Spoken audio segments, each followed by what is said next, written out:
네, 이 책은 그 앞에서 나왔듯이 뭔가 이 작가가 당시 사회를 살짝 비판하는 그런 책인데, 뭔가 사회의 문제점을 다뤘던 그런 책들 중에서, 다른 책들 중에서 인상 깊게 읽었던 책이 있으면, 말씀해 주세요.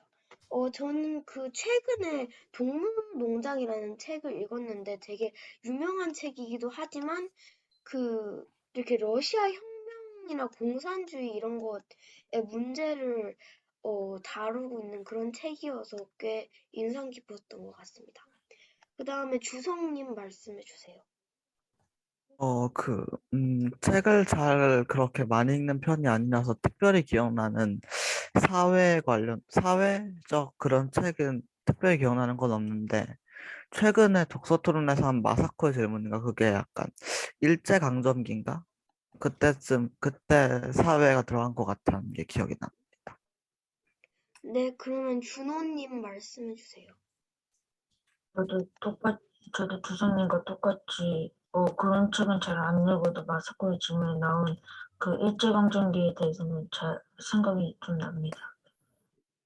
네, 그러면 선생님 말씀해 주세요.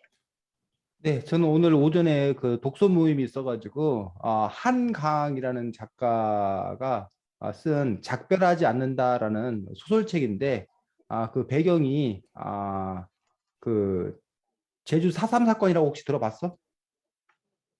들어는, 제주도에서 그 해방 이후에 있었던 제주 그 양민들이 학살당한 어떤 그런 사건들이 있었는데 그 사건들을 배경으로 한 작품 작별하지 않는다라는 작품을 읽고 토론을 해서 그 소설 속에서 이제 제주 사삼 사건의 어떤 뭐 피해자들 그다음에 밝히지 않는 진실 그리고 또 밝히려는 자 이런 자들의 어떤 그런 아픔들 뭐 이런 부분들을 다루고 있었고 또 그 외에도 그 책에 그 제주 사삼 사건 외에도 또 여러 가지 5.18 민주항쟁이라던가 뭐 등등 그 폭력에 의해서 희생된 어떤 사람들의 어떤 그런 이야기를 뭐 아주 가슴 아프게 잘 담고 있어서 오늘 바로 본 책이라서 더 기억에 남습니다.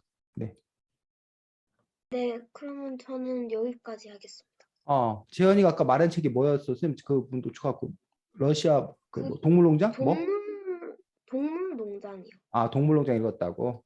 알겠습니다.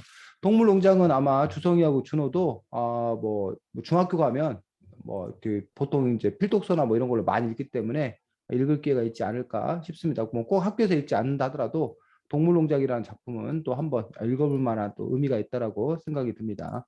어, 아까 그 선생님이 그 한강 작가에 대해서 얘기했는데 나중에 여러분이 기회 되면 소년이 온다라는 책, 그 5.18 광주항쟁에 때 다루고 있는데 그 책을 뭐 이렇게 본다던가 또 그런 기회가 있을 거라고 생각이 듭니다. 그래서 어, 작가가 그 문학이란 도대체 무엇인 건가라는 부분에서 논쟁이 있어, 논쟁. 그 부분에서 하나는 현실의 어떤 그런 문제들에 대해서 바탕을 두고 이야기해야 된다라는 쪽의 어떤 그런 주장들이 있고 그것이 아니라 현실과 좀 이게 떨어져서 순수한 어떤 그런 아름다움, 사랑 뭐 이런 것들을 이야기해야 된다라는 쪽으로 뭐 꼭 뭐 이렇게 또 딱 나뉘는 거 아니지만 어쨌든 개념적으로 이렇게 나누어 가지고 논쟁을 벌이기도 하는 뭐 그 나름대로의 또 이렇게 문학적 성취가 있을 거라고 생각이 듭니다. 네, 다음 주성이. 저는 이 책에서 가장 기억에 남는 부분에 대해서 이야기하고 싶었습니다. 저는 이 책의 가장 마지막 부분에서 조카 딸하고 가정부 그리고 산초가 고인의 유언을 무시하고 유산을 흥청망청 써버렸다는 게 가장 인상 깊었습니다. 그 이유는 산초는 약간 재물욕이 많아서 돈 흥청망청 썼을 것 같다고 예상은 했는데 조카 딸하고 가정부는 돈키호테의 정신병을 원래대로 되돌리려고도 했었고 어쨌든 그래서 흥청망청 쓰지 않고 약간 의미 있는 데 쓸 거라고 생각했는데 그냥 막 써서 약간 반전이어서 기억에 남습니다. 그러면 재현님 말씀해 주세요. 저는 별로 중요한 부분은 아니어서 그 정확한 부분은 기억이 안 나지만 그때 무슨 돈키호테랑 어떤 사람이 이렇게 관한 얘기를 나누는데 뭔가 돈키호테가 그 아무리 부모님이 반대하는 그런 꿈을 가지고 있어도 뭐 그렇게 억압하면 안 된다 약간 그런 내용이 꽤 인상 깊었던 것 같아요. 네, 그러면 준호님 말씀해 주세요. 저는 딱히 별로 인상 깊은 점이 없습니다. 딱히. 네, 그럼 선생님 말씀해 주세요. 네, 뭐 여러 곳 뭐 인상 깊은 부분도 있는데 예를 들면 백족에 하나님께서는 인간을 태어나게 할 때 똑같이 자유를 주셨소라고 그 얘기했던 어떤 그런 부분들. 그러니까 돈키호테라는 인물이 되게 그 여러 가지 캐릭터를 어떤 그 갖고 있는데 뭐 이럴 때는 또 아주 이렇게 그 제정신 박힌 어떤 그런 이야기를 하는 듯한 뭐 그런 부분도 있었고 또 133쪽에서는 먹을 것도 밝히고 금화도 밝히면 못 쓴다. 그것은 머저리나 좋아하는 독약이다라고 해서 뭐 돈키호테의 입을 빌려서 이 세르반테스 작가의 어떤 그런 말이지 않겠는 건가라는 어떤 그런 부분에서 뭐 식욕이라던가 물욕 이런 거는 결국 자기를 해치는 어떤 그런 길이다라고 하는 어떤 그런 부분이라던가 해서 곳곳에 어쨌든 그 뭐 재현이가 아까 얘기했었는데 세르판테스가 사회를 풍자하면서 이 사회를 바라보는 어떤 그런 자기의 시각 뭐 이런 부분들이 표현되어 있는 부분들에서 몇 가지 인상적인 부분이 있었다고 생각합니다. 네, 그러면 오늘은 여기까지 하겠습니다. 네. 자, 주성이가 얘기했던 부분들을 우리가 조금 더 이야기를 해보도록 하겠습니다.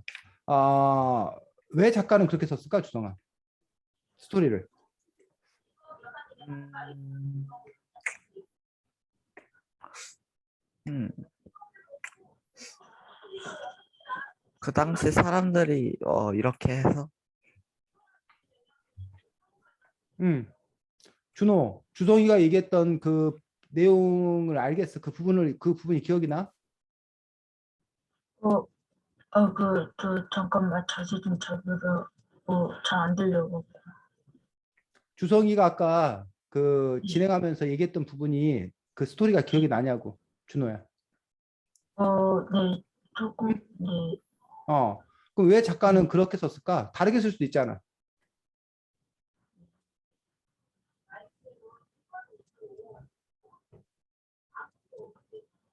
준호야? 너한테 물어봤어. 네. 준호야, 네가 화면을 끄고 있기 때문에 네가 오디오가 네. 끊기면 이상해. 네. 뭐 화면이 보이면 뭐 네가 지금 뭐 대답을 준비하는 중인지 뭔지 알지만 뭐 네. 오디오가 꺼져 있기 때문에 네가 오디오가 꺼져 버리면 어떤 상황인지 알 수가 없어. 넌 그래서 끊임없이 말을 해야 돼. 네가 네 상황을. 저 지금 준비하고 있어요. 재현이. 저도 아까 주성이처럼 이게 뭔가 말이 안 되고 그러긴 하지만 당시 사람들, 약간 사회의 문제점과 그런 걸 더 분명하게 쓰기 위해? 자, 책 171쪽에 보면 이런 얘기가 나와. 책 112, 선생님하고 같은 책인가? 선생님 지금 이 책인데 여러분 어때? 같은 책이야? 그래. 책 171쪽을 보면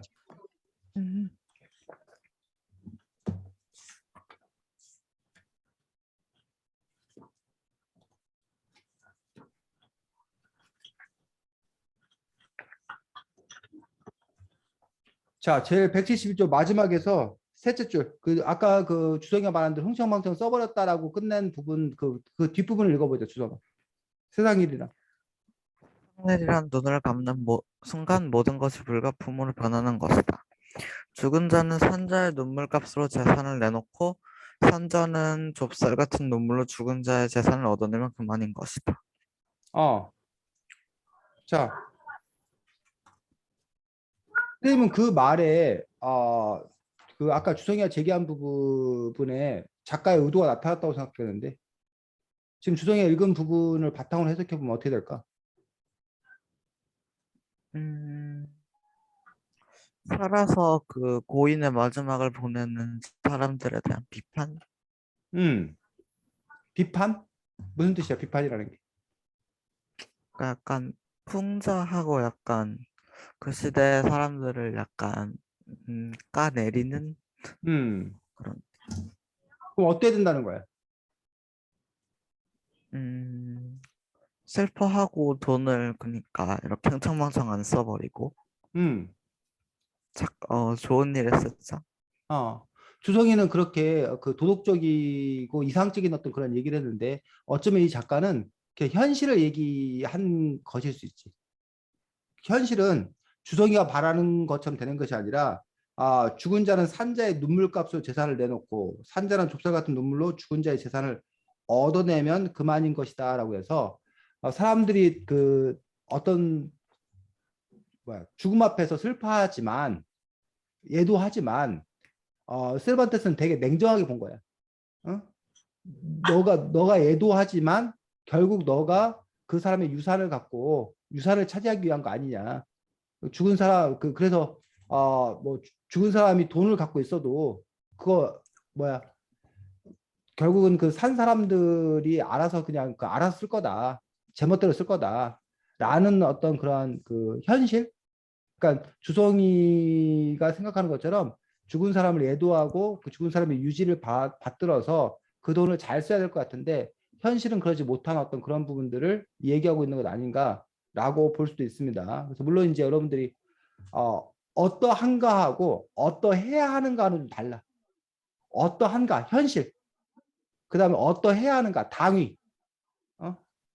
그 부분에서 이제 이 세르반테스는 현실의 어떤 그런 모습들을 보여주고 있는 거고 뭐 지금이라고 과연 안 그럴까? 지금도 별반 다르지 않을까라고 생각할 수도 있고 아니면 뭐 세상이 그래도 그러면 안 된다라고 말할 수도 있고 뭐 그것도 판단은 달라질 수 있을 거라고 생각이 듭니다. 자, 이 돈키호테 책은 커다랗게 세 부분으로 이루어졌다고 해야 되나? 그래서 이 돈키호테 책이 일반적으로 좀 다른 돈키호테 책하고 조금 다른 구성을 취하고 있는 어떤 그런 부분들을 볼 수가 있습니다. 그래서 이 책을 뭐 이렇게 이런 구성을 좋다고 해야 되나 나쁘다고 해야 되나 잘 모르겠는데 보통 돈키호테 책은 제2부만 나와 있어. 제2부. 그래서 자유와 희망의 전도사 돈키호테 가지고 63조부터 130조까지만 읽으면 사실은 돈키호테 책을 읽는 거야. 근데 이 책은 사실은 돈키호테 책의 원작을 완역한 게 아니라 그냥 저기 요약본이야, 요약본. 그래서 돈키호테 책을 이렇게 완역한 어떤 그런 책은 아니라는 점. 대신 여기 보면 일부 해가지고 돈키호테를 읽기 전에 꼭 알아야 할 5가지 해가지고 요거는 이제 누가 이 책을 쓰신 김남길 선생님이 덧붙여 놓은 글이에요. 그래서 원래 세르반테스의 이야기는 여기 제2부의 일부 기발한 시골 양반 라만차의 돈키호테 일부와 제2부의 2부 영민한 기사 라만차의 돈키호테 요것만 세르반테스의 어떤 그런 작품인 것들을 볼 수가 있고 제1부는 세르반테스라는 이 책의 저자의 어떤 그런 일생 뭐 이런 부분에 대해서 얘기하고 있고 또 그 세르반테스가 살았던 시대 스페인의 어떤 그런 상황에 대해서 얘기를 할 수 있고 또 돈키호테란 이 작품이 갖는 문학적인 가치, 의미 뭐 이런 부분에 대해서 역시 이야기하고 있는 어떤 그런 부분들. 그래서 이 세르반테스, 이 돈키호테라는 작품을 더 잘 이해하기 위한 문학적 배경 설명들 뭐 이런 부분들을 하고 있는 책이지. 그래서 아마 여러분들이 앞에 읽으면서 별로 재밌지 않았을 것 같은데 어땠어? 재현이 책을 읽은 소감을 한번 얘기해봐.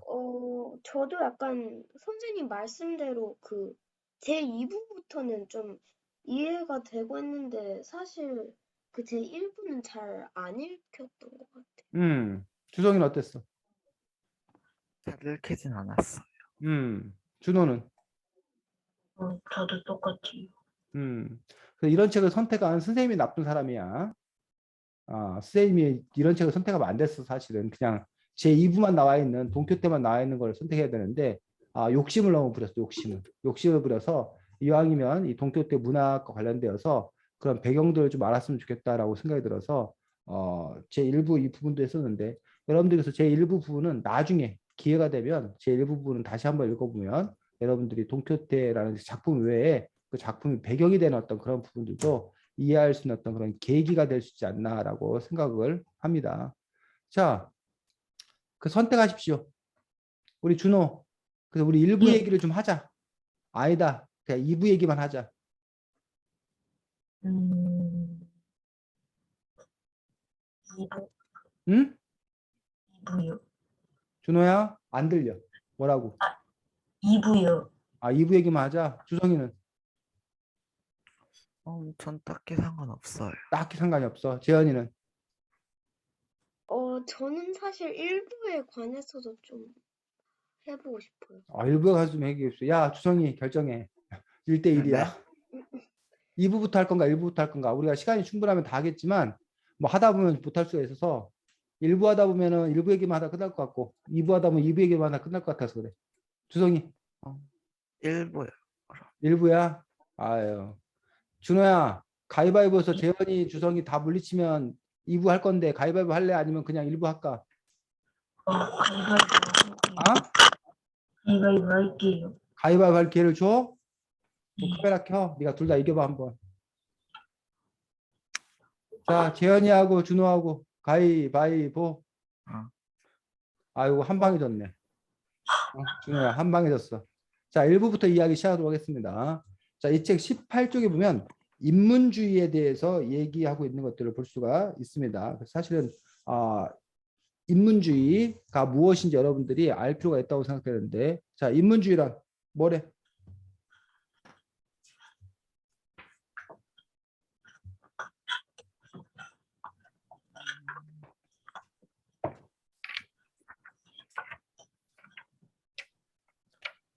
자, 18쪽에 있는 박스를 여러분들이 읽어보고서 여러분들의 언어로 여긴 걸 그대로 읽어주는 게 여러분이 이해한 대로 인문주의란 이런 걸 말한다라고 여러분 말로 바꿔서 한번 얘기해 보죠.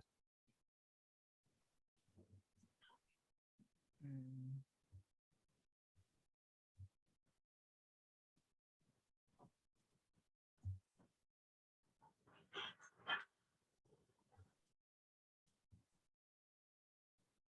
살짝, 좀 신이 중심이다. 약간 이것에서 벗어나는 그런. 그렇지. 벗어났어. 그래서 어디로 갔어? 그것도 얘기해야지. 반쪽 얘기했어 지금 재현이가. 나머지 반쪽은 뭐야? 문화적 교양 같죠? 네, 음. 자, 인문주의에서 가장 중요한 키워드 낱말은 뭘까?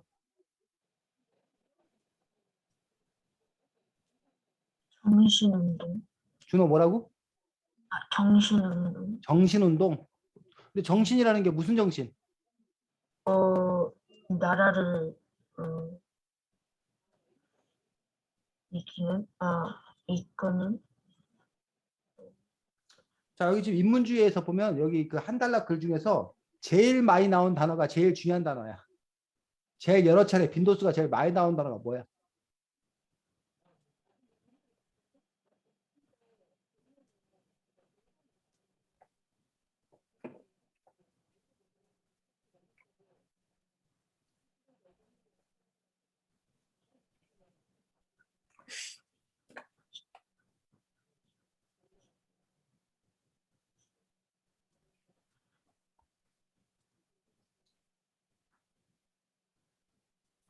자, 보면 여기 이렇게 써 있습니다. 인문주의 사상의 핵심은 그때까지 중세를 이끌었던 카톨릭교의 권위와 신중심 세계관으로부터 인간을 해방시키고 그리스 로마의 고전 문화에 대한 연구를 통하여 인간 존엄성을 회복하고 문화적 교양 발전에 힘쓰는 것이었습니다.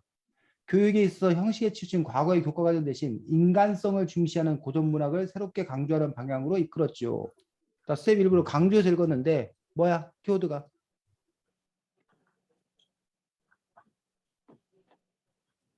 지금 쌤이 읽었던 문장의 중심 키워드가 안 잡혀? 중심 낱말이 뭐야?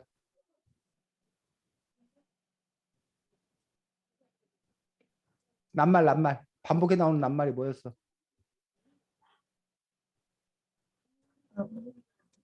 응? 인간? 인간이지, 인간. 인문주의는 누구에게 관심을 갖는 거야? 인간에게 관심을 갖는 거야. 그 전에는 관심이 어디에 있었어? 신, 신에게 있어, 신에게. 신을 찬양하고 예배하고 그런 것들이 중요했어. 그래서 카톨릭의 권위가 중요했고 형식이 중요했고, 근데 우리 인간을 중요시하는 어떤 그런 부분들, 그리고 그러다 보니까 그리스 로마의 고전 문화에 대한 연구, 그리스 로마의 고전 문화에 대한 연구를 해서 이게 나중에 이제 이 인문주의가 나중에 결국 뭐와 연결되면 르네상스 운동과 연결되는 그런 부분을 볼 수가 있습니다. 르네상스라는 말 들어봤지? 못 들어봤어? 네. 중세 이후에 르네상스 운동, 이 펼쳐진 어떤 그런 부분들이 요 인문주의와 맞닿아 있는 어떤 그런 부분을 볼 수 있고, 여기 나오는 에라스무스라는 분이 인문주의 운동을 이끌었던 어떤 그런 분이라고 지금 이 책에서는 이야기하고 있는 것들을 볼 수가 있습니다. 그래서 여러분들이 인문주의가 무엇인지 여러분들이 알 필요가 있습니다. 그래서 인문주의란 한마디로 말해서 신중심에서 누구 중심으로 옮겨간 거야? 사람 중심으로. 사람 중심에서 인간의 존엄에 대해서 생각을 하는 어떤 그런 부분들. 그래서 성경이나 이런 거 중심에서 바로 그리스 로마의 문명을 되살리려고 하는, 돌아가려고 하는 어떤 그러한 부분들을 생각했다는 것들. 그게 여러분들 인문주의고, 바로 모두 요 돈키호테, 세르반테스의 돈키호테도 결국은 어떤 그 인간에 대한 어떤 그런 관심들, 인문주의의 바탕을 두고 있는 그런 작품이라고 평가하고 있다라고 얘기하고 있는 것들을 볼 수가 있습니다. 자, 그 다음에 이 책에 보면 이 책이 나왔을 어떤 그런 당시의 시대사적 배경에서 이 예를 들어 영국이 자랑하는 그 문학가는 누구야? 영국이 제일 자랑하는 문학가가. 심지어는 영국의 어떤 사람은 뭐 인도하고도 바꾸지 않겠다 이 사람하고 했을 정도로 영국에서 제일 유명한 사람이 누구야? 베니스의 상인도 쓰고 로미오와 줄리엣도 쓰고 햄릿도 셰익스피어가 영국의 가장 유명한 어떤 그런 부분. 셰익스피어. 그렇지.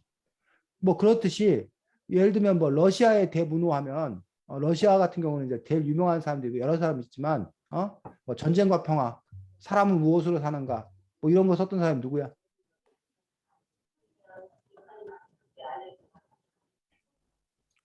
톨스토이. 톨스토이 들어봤지? 아니야? 우리 톨스토이 작품 안 봤었나 우리? 자, 톨스토이라는 그 사람이 러시아를 대표하는 작가, 아니면 뭐 죄와벌을 쓴 그런 작가, 뭐 도스토옙스키, 뭐 이런 사람들이 러시아를 대표하는 어떤 그런 작가예요. 그런 것처럼 스페인을 대표하는 작가가 바로 누구야?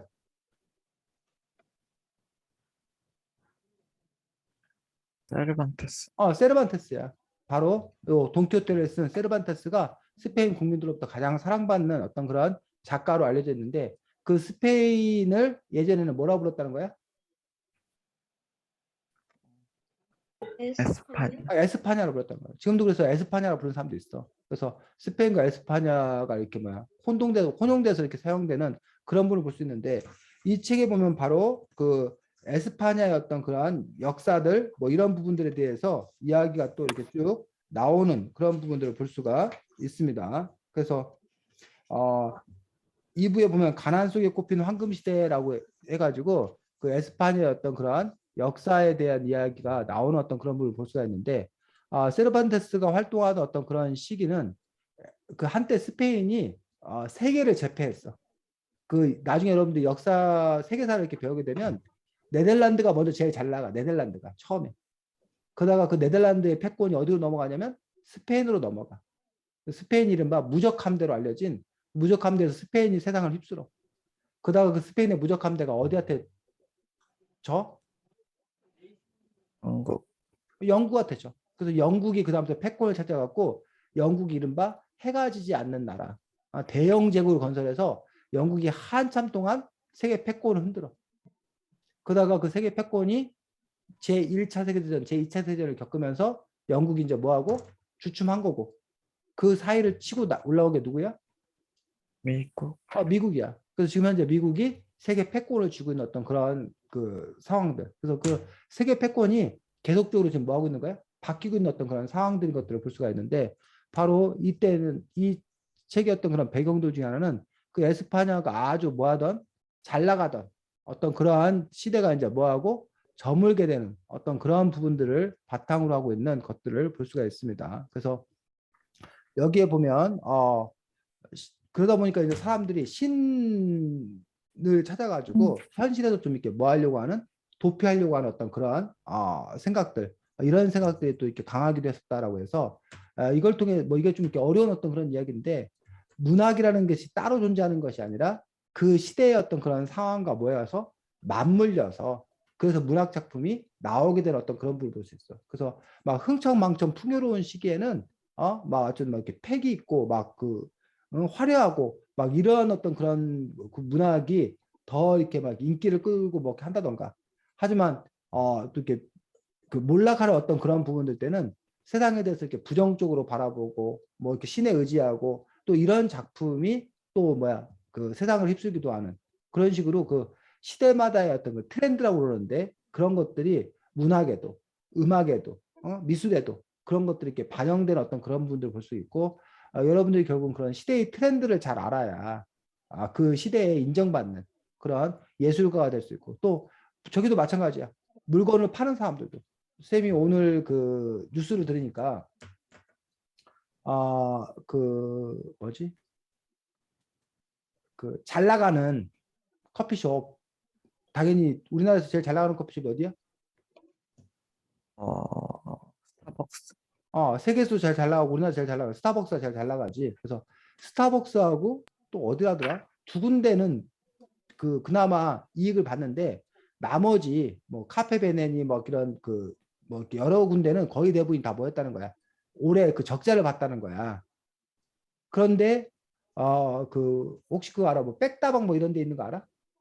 커피숍에 카페 백다방이라고 알아 혹시? 네. 그런 데는 이게 이른바 저가 커피, 좀 값싼 커피를 파는 곳이야. 근데 그런 데는 또 오히려 또 잘 나갔다는 거야. 그래갖고 그 이유가 도대체 뭐냐? 라는 어떤 그런 부분에서 코로나19 때문에 카공족 들어봤어? 카공족이라고? 카공족은 카페에서 공부하는 그런 사람들, 커피 한 잔 시켜놓고 카페에서 공부하는 그런 사람들이 코로나19 때문에 카페를 못 가다 보니까 그 카공족들을 주요 고객으로 했던 그런 카페들은 다 적자를 보고 테이크아웃, 테이크아웃을 해갈 수 있는 그런 값싼 그런 그 커피숍 같은 경우가 오히려 되게 많이 흥하게 됐다는 거야.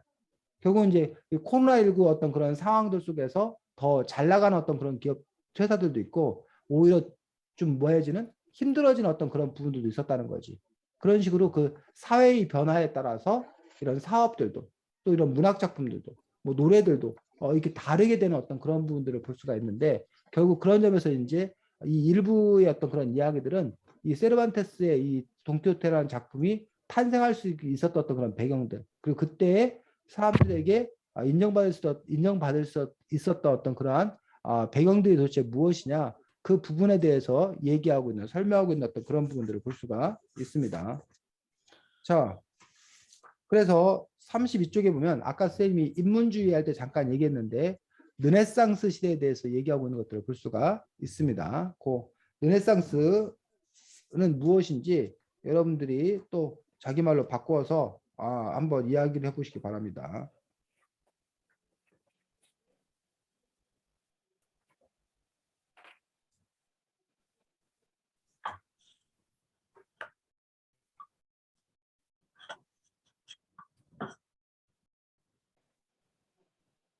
르네상스는 그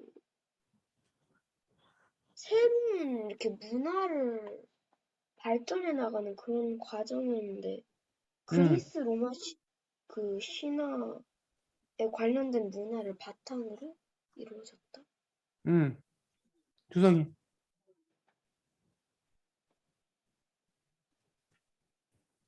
어, 약간 인간성을 부활하고 약간 인간 중심의 음,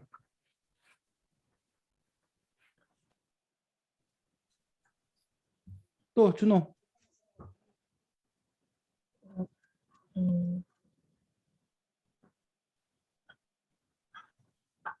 지금 자꾸 어 32쪽. 자, 르네상스 얘기 아까 쌤 인문주의 했는데 인문주의나 르네상스나 뭐해? 공통의 키워드는 뭐야? 그리스 로마. 그리스 로마 시대를 다시 재평가하고 그리스 로마 시대의 어떤 그런 분들 연구를 통해서 그리스 로마 시대를 더 이렇게 중요시 여기는 어떤 그런 분이 공통점이야. 또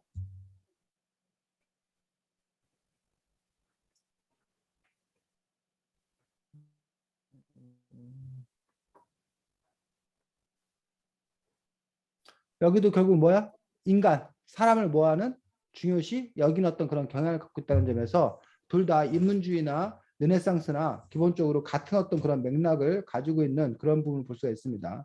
근데 이제 르네상스가 더 큰 범위고 특히 인문주의는 르네상스 시기에 이탈리아에서 발생하여서 유럽에 널리 퍼진 정신운동이라는 어떤 그러한 것인데 비해서 르네상스는 어떤 그런 그 14세기에서 16세기 어떤 전체적인 꼭 뭐 정신운동뿐만 아니라 철학, 사상, 미술, 건축 등 전체적인 어떤 그런 폭넓은 어떤 그런 부분에서 우리가 그 시대를 르네상스 시기다라고 얘기하는 그런 정도로 여러분들이 이해하면 될 거다라고 생각을 합니다. 그래서 르네상스 시기에 그런 중요한 어떤 그 사상의 운동, 사상적 운동이 인문주의였다라고 그런 식으로 여러분들이 정리하면 됩니다. 자, 르네상스 운동 말고 그 옆에 보면 이제 바로크, 뭐 고전주의가 나오고 바로크 문학이 나오는데 여러분들이 그 나중에 또 이제 이렇게 배울 때 고전주의다, 뭐 바로크다, 뭐 이런 식으로 그 것들에 대해서 또 이렇게 배울 수 있기 때문에 그냥 여러분들이 그 뭐라고 해야 되나 이런 낱말들을 뭐 완전히 익혀서 알고 있으면 좋은데 지금은 여러분들이 그냥 그 용어 정도를 여러분들이 그냥 익히는 정도. 그래서 나중에 여러분들이 본격적으로 배울 때 조금 더 쉽게 여러분들이 배웠으면 좋겠고, 그래서 여러분들이 요즘에도 이제 뭐 고딕 양식이다, 뭐 바로크 양식이다 이런 식으로 건축 같은 거 얘기할 때 그렇게 그때 이제 아니면 예술 작품 얘기할 때 그런 얘기를 많이 하는데 여기 보면 바로크라고 이렇게 얘기되는 어떤 그런 부분들이 나와 있는데 33쪽에서 바로크가 뭐라고 설명되어 있는지 찾아서 한번 읽어볼까?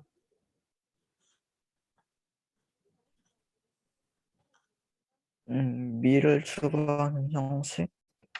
미를 추구하는 형식을 보고 뭐라고 한다? 바로크라고 하는 어떤 그런 부분들. 그래서 정서와 전통이 어우러진 아름다움을 표현하는 그러한 부분들을 바로크 양식이라고 얘기하는, 바로크 형식이라고 얘기하는 그런 부분들을 볼 수가 있습니다.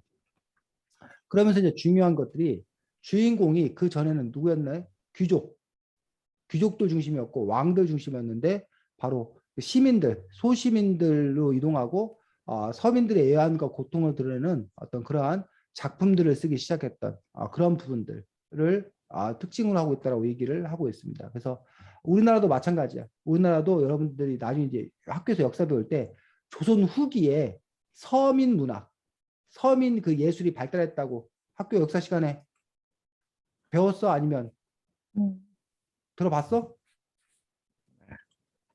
그럴 수 배웠던 있었던 것 것들이 조선 후기에 들어서 서민들이 좀 잘 살 수 있는 상업이 발달하고 농사 기술이 발달하면서 잘 사는 서민들이 생기기 시작한 거예요. 그래서 삶에 좀 여유가 있으니까 그림 같은 것도 살 수가 있게 되고 뭐 판소리 같은 걸 불러서 그 들을 수도 있게 되고 하면서 그런 그 문화예술이 조금 이제 뭐 하게 되는 발달하게 된 어떤 그런 계기가 되었다는 거예요. 그래서 사람들이 늘 그래. 먹고 사는 거 바쁠 때는 예술이 뭐 이런 거 없어. 먹고 사는 게 제일 급선무야. 근데 어느 정도 먹고 사는 문제가 해결이 되면 집에 좋은 그림도 하나 걸어놓고 싶고, 어디 가서 음악회도 좀 가서 좀 듣고 싶고, 이런 그 집도 좀 꾸미고 싶고, 이런 욕구와 욕망이 커진다라는 거야. 뭐 그런 부분들에 대해서 이야기하고 있는 어떤 그런 부분을 볼 수 있는데, 그러면서 이제 그 전에는 주로 그 예술을 소비할 수 있는 어떤 그런 계층이 왕이나 귀족밖에 없었어. 그러니까는 당연히 그 소비하는 사람이 왕과 귀족이니까 왕과 귀족을 찬양하거나 이런 사람들에 대한 이야기를 주로 하는 거야. 그런데 나중에 그 서민들이 그 뭐야 예술을 소비할 수 있게 됐어. 살 수 있게 됐어. 그러면 이제 누구에게 좋은 것들? 서민들에게 어필할 수 있는, 서민들의 그 마음을 끌 수 있는 그러한 예술들이 발달하기 시작한다는 어떤 그런 부분들이지. 그런 점에서 조선 후기 어떤 그런 예술의 모습이나 이 책에서 지금 얘기하고 있는 이 시대 16세기 말 17세기 초한 다음에 그 17세기 이후에 어떤 그런 문학들이 달라질 수 있었던 어떤 그런 부분들이 같은 맥락이라는 거예요. 34쪽 봐보죠. 34쪽에 재현이가 그 첫 줄부터 좀 읽어주겠습니다. 에스파냐의 경제사정과 깊은 관계가 있습니다. 서민은 끼니 걱정을 하면서 살고 거리에는 불황사와 거지가 넘쳐났습니다. 상황이 이러하니 백성이 밥을 제때 먹여주지 못하는 군주를 찬양할 수는 없었겠지요. 백성이 오직 믿고 따르자는 신뿐이었고 가엾은 자들끼리 모여 앉아 자기들의 비참한 처지를 나누는 것뿐이었습니다. 백성은 그 상황에서도 화려했던 에스파냐의 번성기를 기억하며 영광의 날이 다시 오기만을 바랐습니다. 에스파냐 작가들은 당시 현실을 문학에 고스란히 반영하여 서민의 애환을 풍자적으로 다루었습니다. 이러한 형식의 문학을 고통스러운 비관주의라고 합니다. 그 중에 돈키호테는 사실주의적인 묘사의 모범이 되었고 고통스러운 비관주의 문학의 최고봉이라고 할 수 있습니다. 거기까지 재현이가 잘 읽어줬습니다. 그래서 이 돈키호테라는 작품이 왜 그 시대에 나올 수 있었는 건가라는 어떤 그런 부분에서 아까도 얘기했지만 에스파냐가 무적 함대를 바탕으로 제일 잘 나갔다가 이제 뭐 한 거야? 하루아침에 몰락하게 된 거야. 몰락하게 되면서 경제 사정이 어려워지고 힘들어진 거야. 그러니까 그런 가운데서 그런 현실을 풍자한 어떤 그런 작품으로서 이 돈키호테가 의미가 있었다라고 얘기하는 것들을 볼 수 있다는 거지. 됐니? 마치 그것은 우리나라도 경제적으로 크게 어려움을 겪었던 시기가 있었어. 언제? IMF. 여러분들은 역사책에서 배운 1997년도에 IMF 외환 위기가 있었다는 거예요. 여러분들 태어나기 전이지. 그 IMF 외환 위기가 우리나라가 그 전까지 너무 잘 나간 거야. 박정희 대통령 이후 1960년대 이후에 우리나라 이른바 고도성장. 지금 중국 경제가 막 고도성장하듯이 우리나라가 고도 성장을 했다는 거야. 10%막 15%막 이렇게 쭉쭉쭉 성장했다는 얘기예요. 그런데 하루아침에 IMF 경제 위기로 완전히 이렇게 몰락해 버린 거예요. 그때의 그 충격이 이루 말할 수 없었다는 거지.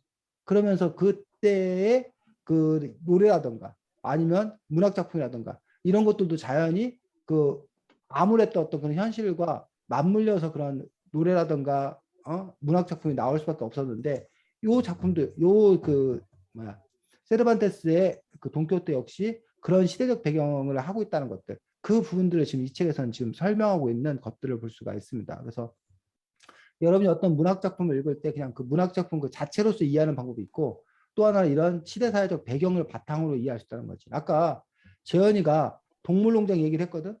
그러니까 동물농장이라는 작품을 그냥 동물농장을 따로 떼놓고 여러분이 생각을 하는 것과 아니면 그 동물농장이라는 작품이 어떤 배경하에서 쓰이게 됐나를 알고 있는 것과는 뭐라는 거야? 다른 차원의 어떤 그런 문제일 수 있다는 거지. 해석도 달라지고.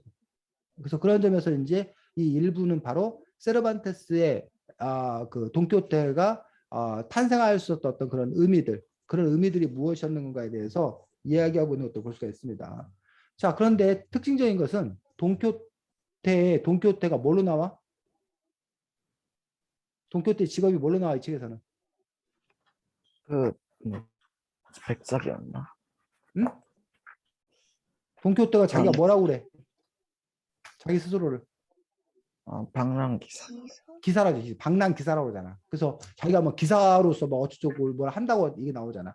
그래서 왜 하필 기사인가라는 어떤 그런 부분에서 바로 36쪽에서 이제 당시의 귀족 문학을 대표하는 기사 소설이라고 해서 원래 기사들의 이야기가 많았었다는 거야. 원래. 그런데 문제는 돈키호테에 나오는 기사와 그 전에 있던 기사는 전혀 다른 기사야. 어떻게 다를까? 전에 있던 기사는 약간 되게 주성아. 되게 뭐 멋진 멈춘 거야? 끊기는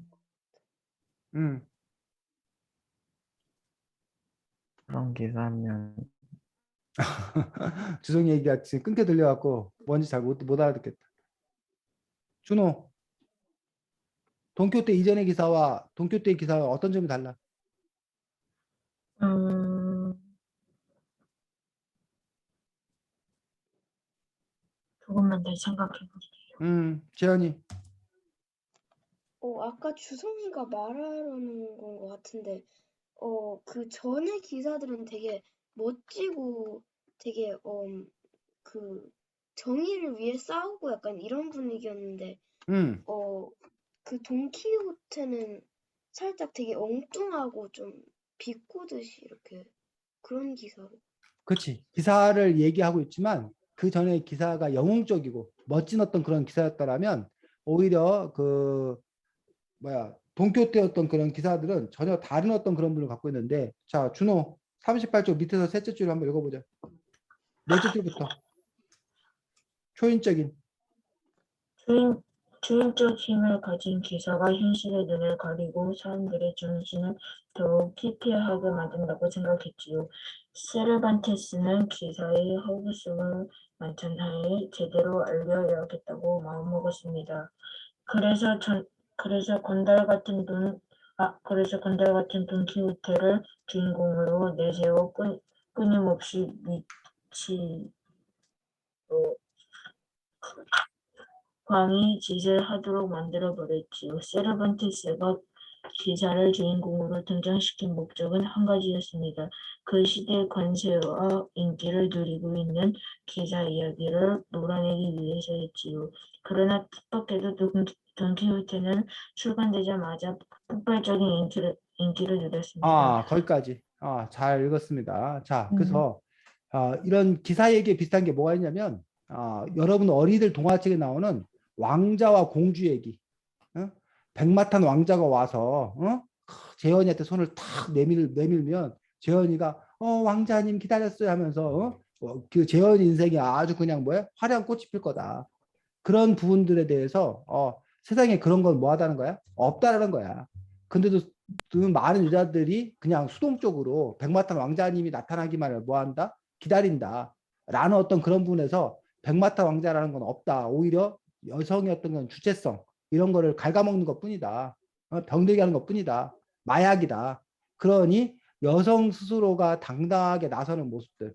왕자라고 하는 것들이 오히려 보니까 여자 등쳐먹고 사기나 치고 그런 거를 이렇게 폭로하는 그런 모습들을 보여주는 어떤 그런 것들. 혹시 저기 알아? 슈렉? 슈렉 알아? 슈렉? 네, 슈렉 알아? 네. 슈렉이라는 작품에 대해서 평가받는 것들 중에 하나가 뭐냐면 슈렉이 나중에 이제 공주와 결혼하는 거 알아? 피오나도 공주인가 무슨 공주랑 결혼하잖아. 근데 네. 슈렉이나 공주나 둘 다 아주 뭐 했다는 거야? 우리가 전통적으로 알고 있는 이른바 선남 선녀, 잘생긴 왕자님과 예쁜 공주님이라는 어떤 그런 공식이 아니잖아. 어쩌면 그 괴물에 가까운 어떤 그런 슈렉과 뭐야 피오나도 공주인가 했는데 근데도 그냥 그들 모습 그대로 뭐 할 수 있다는 거야. 행복하게 잘 살 수 있다는 거를 보여주는 거란 얘기야. 그런 점에서 어떤 그런 새로운 시각을 준다라는 거지. 뭐 그런 부분들. 그래서 예를 들면 뚱뚱한 사람이 있어. 그럼 그동안은 뚱뚱한 사람이 뭐 날씬하게 살을 빼가지고 인기를 얻는 어떤 그런 스토리가 많이 팔렸단 말이야. 그런데 그거에 대해서 맞서는 사람들은 뭐야? 뚱뚱한 사람이 세상에 존재하는데 어떻게 맨날 다 같이 날씬해지고 날씬한 사람을 찾아가느냐? 그냥 뚱뚱해도 괜찮다. 뚱뚱한 사람 그 자체가 자신감 있게 잘 살아가는 어떤 그런 모습들을 오히려 보여주는 것이 더 주체적인 거 아닌가라는 어떤 그런 그 시도들, 그런 방식이 있었던 그런 부분을 볼 수 있는데 어쨌든 세르반테스가 돈키호테라는 작품에서 이른바 기사를 내세운 어떤 그런 부분은 다분히 그 전에 어떤 그 기사들이 갖고 있는 영웅적인 어떤 그런 모습들이 허구라는 거, 거짓이라는 거 이런 것들을 폭로하기 위해서 이러한 작품을 썼다라는 어떤 그런 부분이고 그래서 이제 그 옆에 39쪽에 중세의 계급과 기사의 역할이라고 되어 있어서 중세 시대에는 이른바 봉건 영주라고 그러는데 왕에게 그 영주가 땅을 할애받아 그 영지라고 그러는데 그 대신 그 영주는 그 왕에게 이제 뭐야 충성하기로 맹세를 해. 그리고 그 영주 밑에 이제 뭐가 있다는 거야? 영주를 보호하는 기사. 우리나라로 치면 사병이야, 사병. 개인의 어떤 그런 군대. 그리고 이제 그 밑에 이제 농노들은 다시 영주에게 땅을 빌려서 농사를 짓는 어떤 그런 그 계급사회에서 기사는 이 책에는 그 기사가 단지 뭐야?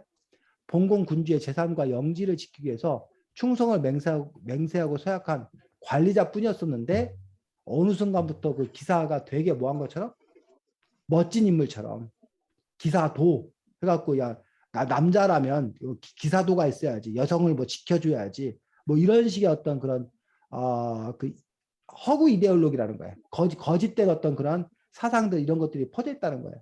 근데 그거에 대해서 이 세르반테스는 아주 뭐에 못마땅하게 생각했다라는 어떤 그런 부분들에 대해서 이야기하고 있는 것들을 볼 수가 있습니다.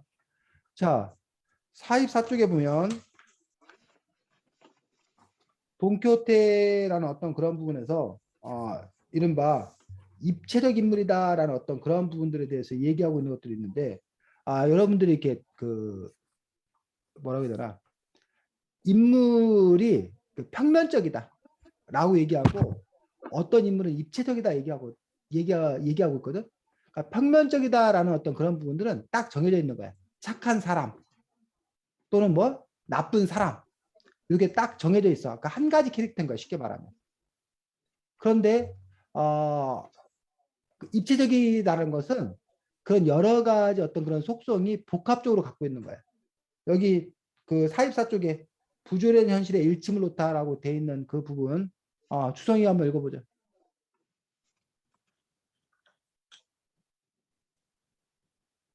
방랑기사인 돈키호테는 동시에 두 가지 인물로 나누어집니다. 하나는 과장된 미치광이고 또 하나는 자유와 희망을 갈구하는 세르반테스 자신이지요. 이것은 현실적인 인물과 이상적인 인물로 구분되기도 합니다. 그래서 돈키호테라는 것 안에는 바로 이렇게 두 가지 어떤 그런 모습들. 그 전에 기사들을 허구성들을 폭로하는 미치광이 아주 이상한 이해 안 되는 뭐 풍차에 막 뭐에 막 그거가 뭐 거인이라고 막 뭐 뛰쳐든다던가 이러한 도저히 상식적으로 이해가 안 되는 어떤 그런 부분들의 돈키호테 어떤 그런 모습이 있다는 얘기야. 근데 아까 선생님이 누가 재현인가 주성인가가 물어봐갖고 선생님이 뭐 인상 깊은 부분 얘기하면서 선생님 몇 구절 읽어줬었지. 그때는 아주 정신이 또 뭐야? 바로 박힌 또 그 돈키호테였던 그런 모습이라는 얘기야. 근데 그 돈키호테의 그 모습은 바로 그 세르반테스 자신이 세상을 바라보는 관점, 자신의 어떤 그런 이야기. 근데 그 두 가지 이야기가 서로 모순되는데 그 두 가지 모순되는 이야기가 버무려져 있어, 섞여 있어. 그럼으로써 우리가 그런 것들을 보고 이제 입체적인 인물이다라고 얘기하는. 그래서 이 작품이 또 뭐 평가받는다라고 얘기하는 어떤 그런 부분들을 볼 수가 있습니다. 자, 뭐 그런 부분에 대해서 어쨌든 뭐 또 다른 이야기도 많이 있는데 여기 48쪽 보여? 48쪽 그림 풍차. 그래서 실제로 여러분이 스페인 여행을 가면 여기가 관광 코스 중에 하나입니다.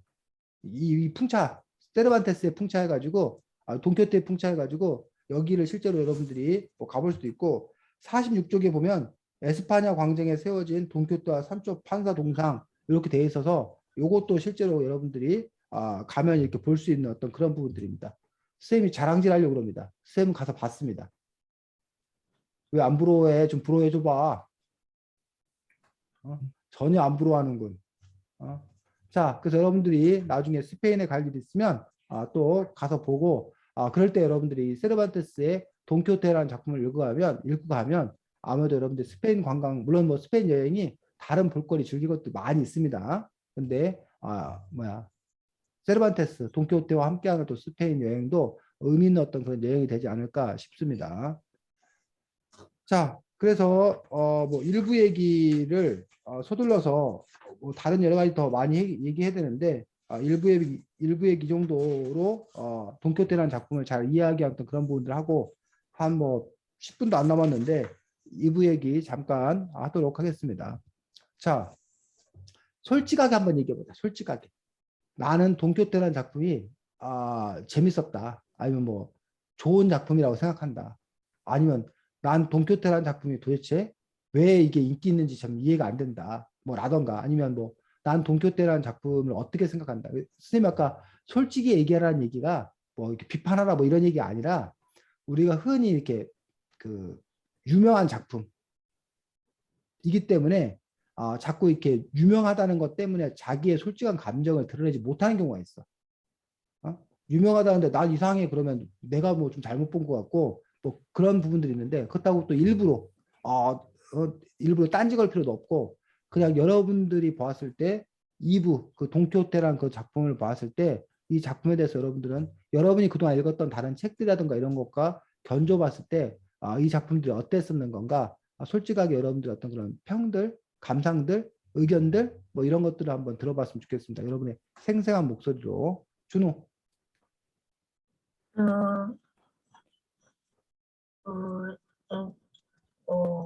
저는 이 돈키호테라는 책이 그냥 그래요. 보통이에요.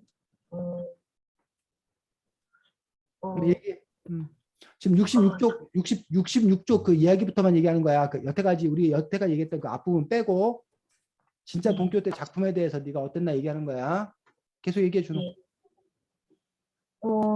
돈키호테 이 책은, 뭐, 이해되는 부분도 많고, 이해가 안 되는 부분도 많긴 한데, 음, 그게, 반반 뭐 딱딱 떨어지면서, 우리에게 필요한 도움도 있다고 생각하긴 하지만, 어, 저는, 그래도 좀, 어, 그냥 보통이라고 생각합니다. 아무리 그래도. 선생님은 준호가 얘기할 때 하나만 네. 그 좀 구체적으로 얘기했으면 좋겠어. 뭐 보통이라고 생각합니다. 좋은 것도 있고 나쁜 것도 있고 뭐 반반입니다. 이런 구체성이 없는 얘기를 하지 말고 네가 봤을 때 뭐 좋은 게 뭐가 있는지 뭐 나쁜 게 뭐가 있는지 그런 점에서 구체적인 근거를 갖고 얘기해야 준호야 의미가 있는 거야. 어? 네. 그냥 이렇게 어떤 얘기를 이렇게 막연하게 두리뭉실하게 얘기해가지고는 진전이 없어 준호야. 그 준호가 보면은 쌤이 느끼는 반대 어떤 걸 얘기할 때 자꾸 그렇게 두리뭉실하게 얘기하는 어떤 그런 부분이 있는데 뭐 지금 당장 네가 뭐 질문에 대한 답을 했다라는 거에는 의미가 있을지 모르지만 너의 어떤 그런 발전, 도움 뭐 이런 것들 놓고 봤을 때 그런 식의 발언이나 태도들은 별로 이렇게 긍정적이지 않습니다. 그런 점에서 준호가 조금 더 구체적으로 얘기되고 그럼 준호가 왜 구체적으로 얘기하지 못하느냐라는 부분들에 대해서 뭐 준호는 알겠지. 근데 선생님이 의심을 하자면 뭐 그럴 리 없어야 되고 당연히 그렇지 않다라면 선생님이 사과해야 될 건데 준호가 뭐 책을 읽는 거나 이런 것들에 대해서 깊이 있게 읽지 않는다거나 그러니까 어떤 그 근거를 이렇게 제시하는 데 있어서 뭐 이렇게 머릿속으로는 뭔가 있는데 구체화되지 않으니까 그런 단어라든가 이런 것들이 떠오르지 않아서인 거 아닌 건가라는 의심을 할 수밖에 없습니다, 선생님이. 뭐 준호가 그렇지 않다라면 선생님이 할 말이 없는데 그런 점에서 어쨌든 구체적으로 콕콕 집어서 준호가 좀 얘기하는 어떤 그런 습관들, 태도들 이런 것들 좀 가졌으면 좋겠습니다. 네. 채연이. 저는 이 책이 약간 처음에 봤을 때 되게 어려웠을 줄 알았는데 생각보다 좀 되게 웃기거나 재밌는 부분도 많았고 근데 좀 제가 보기에는 다른 분들은 뭐 반대하실 수도 있지만 되게 저는 좀 액션이 넘친다고 하나 뭔가 좀 딱 흐름 이렇게 흘러가다가 딱 뭔가 중심이 되는 그런 부분이 되게 어, 있으면 좀 더 재밌을 것 같은데 제가 읽어봤을 때는 그렇게 뭔가 잔잔한 그런 이야기여서 네. 재현이가 지금 얘기한 것들은 뭐야? 소소한 이야기가 있을 뿐, 뭐, 이렇게 크게 그 큰 줄거리를 갖고 있는 어떤 그런 부분이 부족하다라고 느꼈다는 거야? 네. 음. 자, 재현이 역시 마찬가지로 그 부분에 있어서 네가 소소하게 재미나 즐거움을 느꼈던 그런 부분들에 대해서 구체적인 어떤 그런 상황들을 얘기해 주면서 말할 수 있으면 더 뭐 설득력이 높이는 어떤 그런 부분이라고 생각이 듭니다. 예를 들면 뭐 판초? 또 따라다니는 그 애가 뭐 뭐 돈을 준다는 어떤 그런 말에 소가가 그 말 때문에 뭐 이렇게 돈키호테를 계속 따라가는 어떤 그런 장면을 얘기한다던가 아니면 무슨 뭐 여관 주인이 뭐 어떻게 했다는 어떤 그런 장면을 얘기한다던가 뭐 이런 식으로 좀 더 구체성들을 갖고 얘기했더라면 더 좋겠습니다. 지어도 마찬가지로 주성이. 저는 개인적으로 좋았다고 생각합니다. 이게 완벽한 그냥 그 세르반테스가 쓴 걸 바로 옮겨온 게 아니고 약간 중간중간에 생략된 부분도 있긴 하지만 전에 읽어온 책보다는 조금 쉬웠던 것 같고 읽기에 쉬웠던 것 같고 또 중간중간 재밌는 부분도 많이 들어가서 좋았던 것 같습니다. 중간중간 재밌는 부분 어떤 게 있었어요? 예를 들면.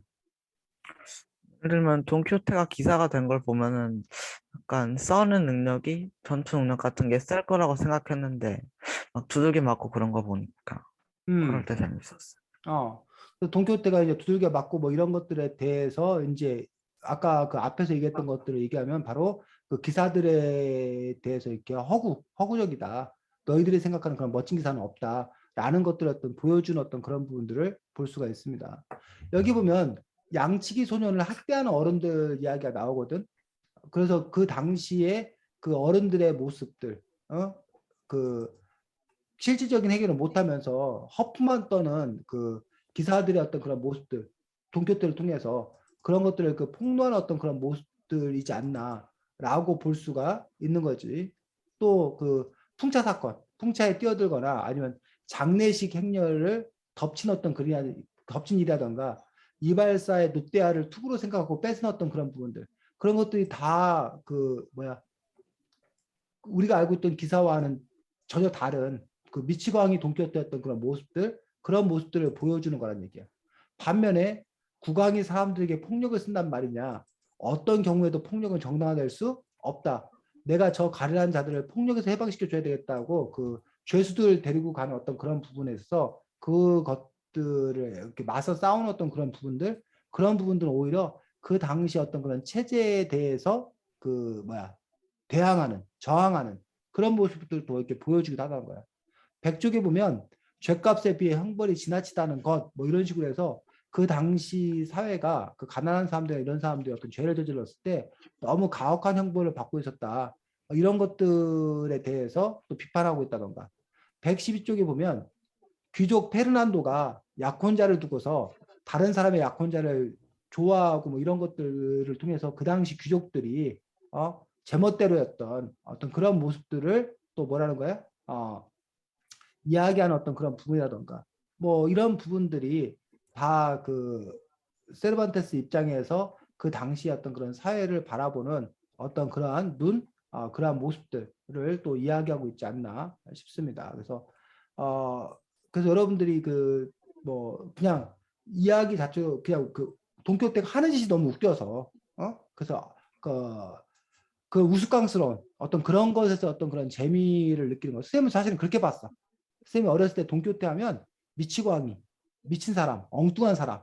그래갖고 뭐 저런 바보가 다 있어. 우리 그 뭐야 그 개그 프로 같은 데서 바보가 무슨 뭐 이렇게 뭘 하다가 뭐 이렇게 뭐야 쾅 그 뭐 맞아 그뭐 문에 뭐쾅 부딪히고 넘어지고 그럼 우리가 그거 보고 막 웃는단 말이야. 아유 저런 바보 막 이러면서 웃는단 말이야. 그래서 선생님은 돈키호테를 사실은 그런 작품으로만 이해를 했었어. 어렸을 때 이렇게 봤을 때는. 근데 나중에 보니까 돈키호테가 단지 그런 그 바보들의 미치광이었던 그런 우스꽝스러웠던 그런 이야기 차원을 넘어서는 어떤 그런 부분도 있었구나라고 이제 뒤늦게 좀 이렇게 알게 되었던 어떤 그런 부분을 갖고 있는데 그런 점에서 여러분들이 뭐 처음에도 얘기했지만 어떤 문학 작품을 바라볼 때 그 작품 그 자체로서 바라보는 것과 그 문학 작품에 대한 어떤 배경들 이런 것들을 인식하는 가운데서 또 바라볼 수 있었으면 더 좋겠다라고 생각을 합니다. 다음 주에는 과학책입니다. 물리책입니다. 물리책. 힘과 속력이 뭐야라는 그런 물리책인데 쌤이 요즘 여러분들 그 초등학교 교과과정을 잘 안 봐가지고 작용 반작용 법칙 이런 건 다 배우지 않았냐 학교에서? 어, 관성의 법칙, 어, 작용 반작용의 법칙 관성의 법칙은 안 배운 것 안 같고 배웠고 작용과 반작용 작용도 배웠고 그다음에 특별히 뭐 배운 것 같진 않은데 기억이 속력, 안 나는 건지 속도, 모르겠. 힘, 운동 이런 거는 안 배웠을 안 걸요. 배웠어. 그래. 어쨌든 그 지금 선생님이 말했던 그런 물리에서 다루는 그 중요한 어떤 그 기본적인 개념들 그런 개념에 관해서 옛 이야기하고 이렇게 엮어가지고 이렇게 하고 있기 때문에 뭐 그렇게 어렵지 않게 뭐 볼 수 있을 거라고 생각이 들고 다음 주에는 아마 거의 경우에 따라서 우리가 열심히 문제를 풀지 않을까라고 그 수학 문제 푸는 기분으로 문제를 풀지 않을까라고 생각을 합니다. 준우야 재밌겠지? 네. 수학 좋아해? 뭐 국가머리는 아니어갖고 그렇게 좋아하지는 않는데 뭐 자, 과학은 좋아해요. 과학은 좋아해. 물리에 관한 거니까 준호의 활약을 기대하도록 하겠습니다. 자, 수고했고 다음 주에는 힘과 속력이 뭐야로 보도록 하겠습니다.